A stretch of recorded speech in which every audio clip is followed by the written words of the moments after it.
यार almost 31 to 32 days are left and अब I think it's high time कि भाई संभलना होगा। अब 8-9 घंटे पढ़ के बिल्कुल भी काम नहीं चलने वाला। I think by this video मैं ना बस एक अपने लिए चैलेंज ले रहा हूँ, तुम भी ले सकते हो, कि for the next 31 to 32 days मैं एटलीस्ट 12 से 13 घंटे पढ़ूंगा। एटलीस्ट 12 से 13 घंटे, उससे ज़्यादा होगा तो बहुत बहुत बढ़िया है। खैर, मैं तुम्हें अपडेट कर देता हूँ कि मैंने क्या करा है। ये तो है फिज़िक्स का मैंने लाइक रिवीजन कर दी थी अपनी 11th-12th क्लास की, तो वो तो मेरा हो गया था।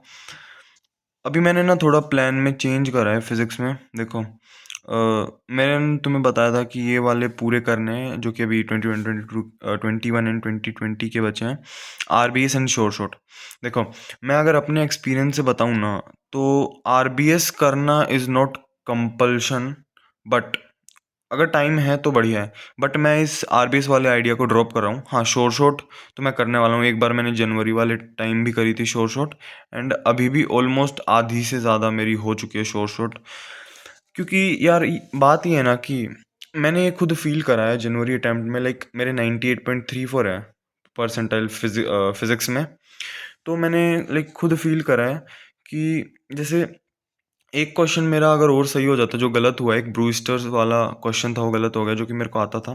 बट मैंने फॉर्मूला, मेरे को ना वो डायग्राम अच्छे से याद नहीं था, तो इस वजह से मेरा वो गलत हो गया। तो अगर मैं अपने एक्सपीरियंस से बताऊँ ना, तो रिवीजन ना बहुत ज़्यादा इंपॉर्टेंट चीज़ है। देखो, लेट्स से अगर मैं अभी आरबीएस स्टार्ट कर दूँ, तो कम से कम मेरे 15 दिन तो आराम से चले जाएंगे आरबीएस में। और डेली के मेरे को लाइक कितने 15 से 20 क्वेश्चंस करने होंगे आरबीएस के, जिसमें टाइम लगने वाला है, क्योंकि वो वाले क्वेश्चंस थोड़े टफ होते हैं। तो उनमें ना, और लाइक वो लर्निंग मोड में देखूंगा अगर मैं देखूंगा अभी तो, क्योंकि और लर्निंग मोड में एटलीस्ट 1 घंटे की वीडियो होती है, तो उसमें थोड़ा थोड़ा सॉल्व भी करूंगा रुक रुक के। तो आई थिंक 1.5-2 घंटा तो डेली का आराम से जाएगा ही जाएगा, आराम से। नहीं, वैसे उसमें कुछ कुछ काफ़ी सारी वीडियोस आई थिंक 1.5 घंटे की भी थी, 1.5 घंटे की भी होती हैं। तो इस वजह से मैं आरबीएस का प्लान ड्रॉप करके, मेरा ये प्लान है कि शोर शॉट में, जैसे अभी आधी हो चुकी है, आधे से ज़्यादा, तो शोर शॉट में पूरी कंप्लीट कर लूँगा। उसके बाद, क्योंकि देखो अब जैसे ये पिछले 6 साल के जो फिजिक्स के मार्क्ड क्वेश्चंस हैं, ये मैं लाइक 2021 एंड 20 के कंप्लीट कर लूँगा। अब ये जब मैंने करे थे ना, तो ये मैं ना लर्निंग मोड में भी कर रहा था एंड खुद से भी सोल्व कर रहा था काफ़ी सारे। तो वो चीज़ है। लेकिन अब मैं क्या करूँगा कि ये जो मार्क्ड क्वेश्चंस है ना, इन्हीं को दोबारा रिवाइज़ करूँगा, क्योंकि इनमें काफ़ी सारी ऐसी चीज़ें हैं अभी भी, जो कि मेरे को लाइक रिवाइज़ करनी होगी। और क्या बोलते हैं कि टाइम बाउंड करूँगा मैं, जिसकी वजह से क्या है कि स्पीड भी मेरी जो है मेंटेन रहेगी।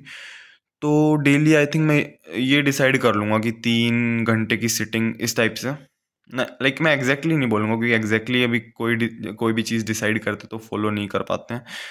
तो मैं लाइक इतनी ही जैसे सिटिंग लगाऊंगा, तो उसमें टाइम बाउंड प्रैक्टिस करूंगा, क्योंकि एक बार मैं कर चुका हूँ, तो मुझे कहीं ना कहीं उनकी वो चीज़ें आती होंगी, बस वो रिवाइज हो जाएंगे, और वो भी थोड़ा स्पीड में। तो P Y Qs I think are actually enough. और शॉर्ट शॉर्ट बढ़िया क्वेश्चंस होते हैं। तो ये मैं फिजिक्स का जो है मैं करने वाला हूँ, तो आरबीएस में ड्रॉप कर रहा हूँ। अब अगर केमिस्ट्री की मैं बात करूँ, केमिस्ट्री में मैं केमिस्ट्री का भाई मेरे को डर लग रहा है, इसका केमिस्ट्री का, क्योंकि अभी ऑलमोस्ट 32 डेज हैं एंड फिजिकल केमिस्ट्री मेरे को रिवाइज करनी है, इनऑर्गेनिक भी करनी है, एंड ऑर्गेनिक में तो लिटरली ही कुछ नहीं आता। मतलब आता है बट रिवाइज नहीं कर रखा। जैसे मेरे को जीओसी, आइसोमेरिज्म एंड वो मैंने करे हैं, वो मतलब अच्छे से रिवाइज करने होंगे। और बाकी जो दूसरी रिएक्शन है वो रट्टे मारने वाली, वो तो रट्टा मारना पड़ेगी, और बायोमोलिक्यूल्स वगैरह वो रट्टा मारना पड़ेगा उसका। हाँ, और इस बार प्रैक्टिकल ऑर्गेनिक केमिस्ट्री भी करनी है, और ऊपर से एनसीईआरटी भी पढ़नी है काफ़ी सारे चैप्टर्स के लिए। खासकर जैसे फिजिकल केमिस्ट्री के ना कुछ कुछ चैप्टर्स हैं, जैसे कि रेडॉक्स रिएक्शन हो गया यार, इनमें ना टाइट्रेशन वगैरह के ऐसे ऐसे क्वेश्चंस आते हैं ना कि दिमाग खराब हो जाता है देख के, पता ही नहीं चलता कि करे कैसे।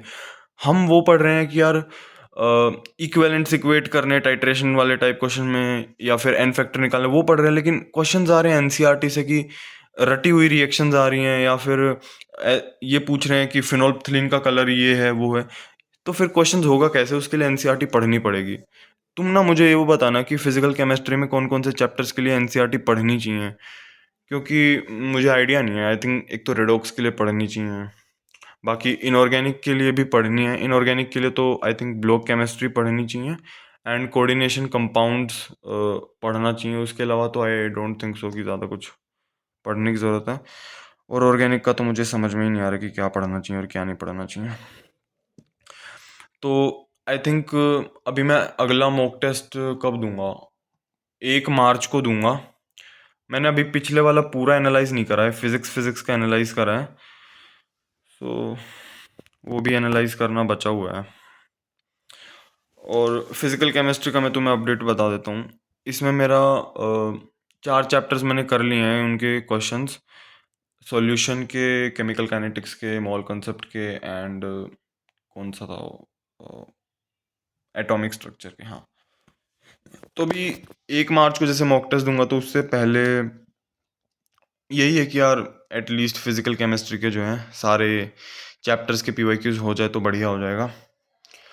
और मैथ्स का मैं तुम्हें अपडेट कर देता हूँ। मैथ्स का मैंने like vectors 3D almost lecture finish कर लिया है, ये वाला।